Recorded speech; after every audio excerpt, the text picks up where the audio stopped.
안녕하세요. 행운의 노노 방송, 행운의 노노 현대적 응용하기, 이건 인편 19번째 문장이 되겠는데요.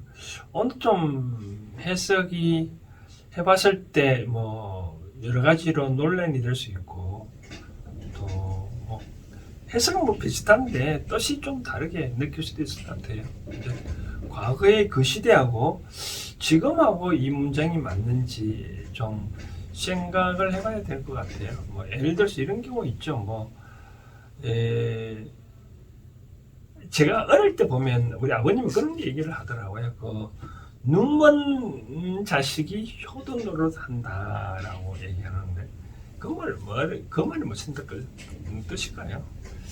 이 효도하는 자식은 부모 가까이에 있어야 그게 자식이 효도하지 멀리 있다고 효도하냐라고 할 수 있냐, 그런 거 보면 눈먼 자식은 멀리 못 가잖아요. 항상 부모 곁에 있으니까. 그래서 눈먼 자식이 뭐 효도한다, 뭐 그런 속담 얘기하신 것 같은데, 저는 요즘 그런 점에 대해서 좀 생각이 좀 달리 해야 되는데, 달리 해야 된다고 말씀드리고 싶은데 그에 대해서 좀 설명을 해드리고자 하는데요. 오늘 바로 그런 내용입니다. 먼저 읽어드리면, 자활 부모제이시던 불은 유하며 유필유방이니라 라고 되어 있네요. 뜻을 보면 공자께서 말씀하셨다. 부모제이시던, 즉 부모가 계시면, 즉 부모가 살아 계시면, 그런 뜻일 것 같아요. 이술제자니까 살아 계시거든. 불원유, 유자는 놀유자거든요. 논담할 때 놀유자. 유람 간다 한다 이제. 유람, 전국 유람. 저도 원래 7월 1일부터 전국 유람을 바닷가로 한 적이 있는데, 한번 그런 거든. 유람한다. 그러니까 멀리 유람을 하지 말 것이며, 멀리 나가서 놀지 말 것이며, 글자 그대로 한다면 부모가 살아계시거든 멀리 가서 놀지 말아라. 근데 이제 저는 아까도 말씀드린 요 뜻이 멀리 가서 놀지 말아라고 좀 한다는 것은, 뭐 다른 뜻으로 표현이 안 되면 멀리 어떤 거처를 정하지 말라, 그런 뜻도 있지 않을까요? 그렇죠. 멀리 그냥 부모 곁에서 가까이 곳에 거처를 정하지, 멀리 그런 거처를 정하지 말라라고, 그런 뜻으로 해석할 수도 있을 것 같아요. 그러니까 부모가 살아계시거든 멀리 놀지 말아라 말은, 뭐 때론 멀리 놀러 갈 수도 있잖아요. 그렇죠. 그러니까 그런 것보다는 먼 곳에 거처를 정하지 말라. 항상 부모가 부르거나 병고가 있으면 알리면 즉각 나타나야 되니까, 먼 곳에 어떤 거처를 정하지 말라, 그런 것 같아요. 근데 이제 아까 논다면, 만약에 유자는 생략되겠죠. 원유가 생략되겠죠. 그렇죠. 먼 곳에 가가 논다면 필히 방위가 있어야 된다. 또는 먼데 가서 거처를 정한다면 필히 방위가 있어야 된다. 이 방위란 말은 그런 것 같아요. 먼 곳에 어떤 가가 논다고 했을 때 이런 경우 있었겠죠. 부모님한테 예를 들어서 먼데, 혹시 여기 있잖아요. 이제 유하거든 만약에 한다. 먼데 가가 논다면, 예를 들어서 오늘 서울이 있어서 서울이 집인 경우에 보면, 내가 부산으로 놀러 간다 라고 했을 때, 근데 그 방위가 항상 정해진 곳을 벗어나면 안 된다. 오늘 부산 간다 해놓고 강원도 간다든지 그렇게 하지 말라. 왜 그럴까요? 나중에 부모한테 무슨 일 있으면 부산 가가 알리는데, 그러니까 부산 가보니까 없더라. 그러면 안 되잖아요. 그렇죠? 그러니까 이 먼데 만약에 간다면 어떤 특정한 장소에 그런 반드시 있어야 된다. 또 만약에 거처를 정한다면, 아니 집을 준다면, 만약에 먼 곳에 어떤 거처를 옮기게 된다면 부모 항상 연락할 수 있는 거는 방을 항상 있어야 된다. 옮기지 말아라. 내가 한번 정해놓은 곳을 옮기지 마라. 만약에 다른 데 옮겨도 되겠죠. 그런데 부모한테 그거를 이 방이 있다고 알려라. 그런 뜻인 것 같아요. 참 좀 재밌죠, 그렇죠? 공자께서는 왜 이런 얘기를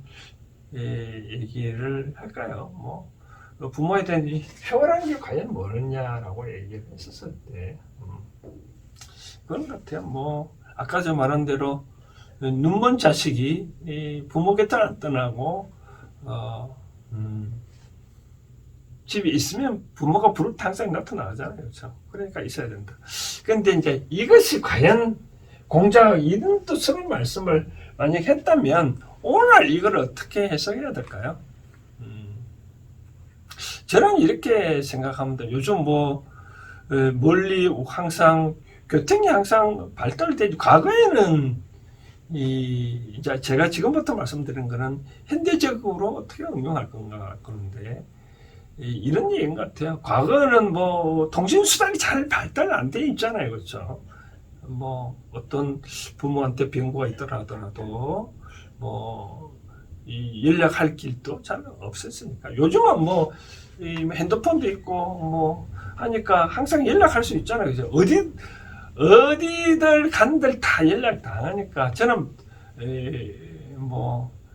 이런 쪽으로 해석을 하고 싶네요. 예를 들어서 부모가 항상 살아계시던 물론 멀리 곳에서 놀지 말다이 아니라 항상 소통이 안 되는 그런 곳에는 소통이 안 되는 곳에는 뭔가를 하지 말라. 항상 부모가 전하든 뭔가 하면 어떤 통신수단을 갖춰 놓아라 라고 그런 말을 했지 않았을까요? 그렇죠? 그런 뜻으로. 근데 만약에 통신수단을 만약에 어찌됐든 갖춰 놨다면 만약에 부득이하게 만약에 통신수단을 만약에 갖추지 못하게 된다면은 나중에 반드시 통신수단을 반드시 갖춰 놓아라. 유방하라. 빨리 갖춰 놓아라 라고 말씀드립니다. 또 만약 통신수단을 또 바꾸게 되면 항상 알려라. 그런 뜻이 아니라 항상 연락할 수 있도록 그런 뜻으로 해석하면 좋지 않을까요? 그러니까 부모 항상 연락할 수 있도록 하라.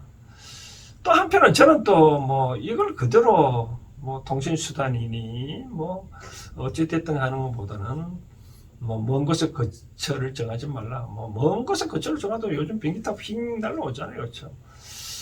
그런 것보다는 이런 것 같아요. 항상 어떠한 일을 하더라도 부모의 근심 걱정을 끼치지 말라. 그런 의미겠죠. 부모의 근심 걱정을 끼치지 말라. 그것이 바로 효다라고 말해요. 이제 부모가 항상 자식한테 연락하고 싶은데 또 보고 싶을 때 또 만나러 가보잖아요. 근데 만약에 특정 장소 정해놓고 그 있는 줄 알고 있는데 막상 가보니까 없더라. 그럼 황당하잖아요. 그렇죠? 그러니까 어떠한 일을 하더라도 어떤 일을 하더라도 항상 부모한테 그런 걱정 근심을 끼치면 안 된다. 그런 얘기는 같아요. 그래서 과거에는 이런 얘기를 하는 것 같아요. 진정한 효는 뭐냐면 부모의 마음을 부모지심이겠죠. 부모의 지심을 이로써 스이자로 써보면 부모의 마음으로 어떤 마음이에요? 나의 마음으로 산다면 위심, 나의 마음, 자기 자신의 자신, 부모의 지심, 부모의 마음을 나의 마음으로 산다면 그것이 뭐야? 그것 효다라고 말씀을 하는 거예요. 효다라고. 효자가 이렇게 있죠, 그렇죠? 그러니까 부모는 항상 자식을 걱정을 하니까 이 부모 마음을 헤아려서 그 마음을 내 마음을 삼으면 좋지 않겠나라고 하는데 저는 뭐 에피소드 하나 얘기하자면 제가 중학교, 고등학교 울산까지 있고 또 대학교에 이제 서울 와서 생활을 하는데 뭐 하숙집 아주머니가 저한테 그런 얘기를 하는 것 같아요. 꼭 애 늙은이 같다. 애 늙은이.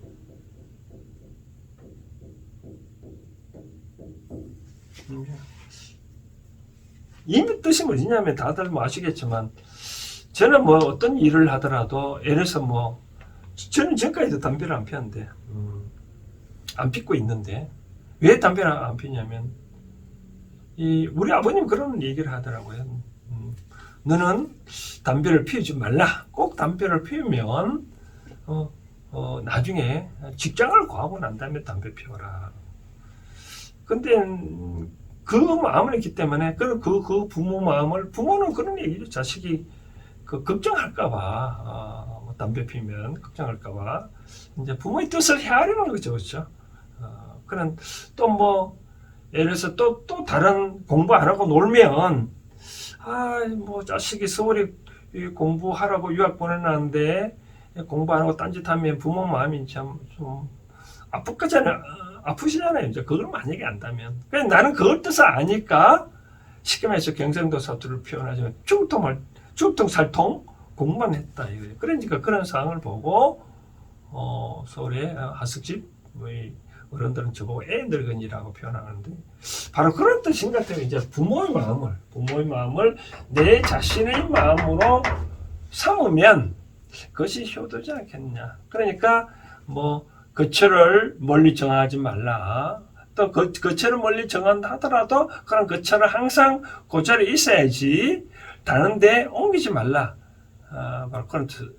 또 옮기더라도 그 있는 거 항상 알려라. 뭐 그런 뜻으로 하는데 이제 저는 이런 얘기를 이제 현대적으로 두 가지를 말씀드리고 싶은 거는 이제 두 가지나 이제 말씀을 뭐 항상 저는 뭐 두 가지 얘기를 한다는데 금방 생각나니까 뭐 말한 건데 첫 번째 말씀드리고 싶은 거는 이제 우리가 태어나면 제가 언젠가 그런 말 했잖아요. 뭐 애가 울음 나는 순간에 우주에서 이제 기운이 딱 와서 애가 울음이 딱 운다는 그 속에 이제 영혼이 딱 들어온다는데 그러고 난 다음에 이 우주에서 기가 들어왔기 때문에 남들은 어떤 성장하는데 필요한 기가 있을 수 있잖아요. 그지? 그게 이제 지기라고 하는데 땅의 기운이라는데 이 땅의 기운을 받으려면 저는 처음에 좀 뭐를 말을 하냐면 이 인연의 길 자기가 주신 인연으로부터 여러 가지로 기운을 받아야만 성장을 잘 할 수 있다. 그러니까 이 애가 태어날 때 첫 번째로 만나는 인연이 누구지? 부모잖아요, 그렇죠? 부모. 그다음 이제 형제 이렇게. 그다음 학교 가면 학교 선생님이 있을 거고 사회 나가면 사회 이제 선배들이 있을 수 있잖아요, 그렇지? 이 부모, 형제, 선생이나 선배로부터 이 뜻을 잘 헤아려가지고 그분들의 뜻을 잘 팔아가지고 내 것을 만들면 이제 한 사람이 완성체가 되어가겠죠, 그렇죠? 그럼 내가 이제 그만큼 성장을 하지 않겠냐. 그래서 이제 아까 말씀드린 대로 부모의 뜻을 잘 받으려면 공적시설 뭐 그런 얘기를 한 것 같아요. 부모의 뜻을 잘 받으려면 네가 성장하려면 부모 힘이 필요하니까 멀리 가면 안 된다. 불원유해라. 그렇죠? 불원유해라. 멀리 거처를 정하지 말라. 그런 것 같아요. 이제 두 번째는 이제 말씀을 드리고 싶은 거는 그러면 이제 부모한테 걱정을 안 끼치는 게 진정한 효라면 그러면 진정한 효는 과연 뭘까? 멀리 안 가는 게 진정한 효과요. 저는 그렇게 생각을 하지는 않습니다. 이제 이 부모는 저도 이제 뭐 자식이 3명인데 자식이 저는 그런 얘기를 하거든요. 어떤 얘기를 하냐면 너희들이 나한테 행복한 모습을 보여주고 건강하게 살아주는 것이 또 너희 뜻대로 세상을 펼쳐나가는 것이 진정한 나한테 효다. 만약에 자식이 아프고 불행하고 뭐 친구 간에 어울리지 못하고 그러면 부모 마음은 아프잖아요. 그렇죠? 부모 마음이 아프니까 행복하게 잘 사는 모습을 보여주는 게 그 자체로 이제 내 자신이 행복한 거죠. 그런 것들이 아까 말한다면 부모의 근심, 걱정을 안 끼치는 것, 부모 마음을 내 마음으로 삼는 것, 위심. 부모 마음을 나의 마음으로 삼는 것이 진정한 효다라는 것이 아마 이런 뜻으로 받아들이면 아마 이 인편 제19번째 문장은 쉽게 나한테 와닿지 않겠나라고 생각되었습니다. 자, 정리하자면 이 공자께서는 뭐 멀리 가서 놀지 말고 멀리 가서 노는 경우 하더라도 반드시 정해진 곳에서 놀아야지 함부로 그런 거처를 옮기면 안 된다고 말씀하셨는데 지금은 이제 통신수단이 잘 발달되어 있으니 그런 차원에서 말한다 한다면 항상 부모가 연락할 수 있도록 통신수단을 잘 갖춰놓고 그리고 그 통신수단 함부로 시감에서 뭐 번호를 바꾼다든지 그렇게 하면 안 된다라고 뭐 그쪽 그대로 풀이하면 그런데 지금은 이제 저는 이제 해석을 하고 싶은 사항은 항상 그렇게 하는 이유가 이제 부모의 뜻을 잘 받들어야 나의 아까 말한데 지지를 받을 수 있는 내가 성장하려면 이 지기를 부모 단위 내가 만나는 인연 중에 첫 번째 인연이니까 인연으로부터 어떤 기를 잘 받아야 내가 성장할 수 있기 때문에 그때 함부로 걱정 근심을 끼치면 부모 항상 그 길을 줄 수는 없잖아요. 그렇죠? 그러니까 부모한테 어떤 것도 걱정, 근심을 끼치지 않는 삶을 사는 것이 진정한 효다라고 저는 말씀드리고 싶은 거죠. 자, 이제 이해됐네요. 다음에는 이제 20점 문장 또 계속 해드리도록 하겠습니다. 오늘은 여기까지 하겠습니다. 감사합니다.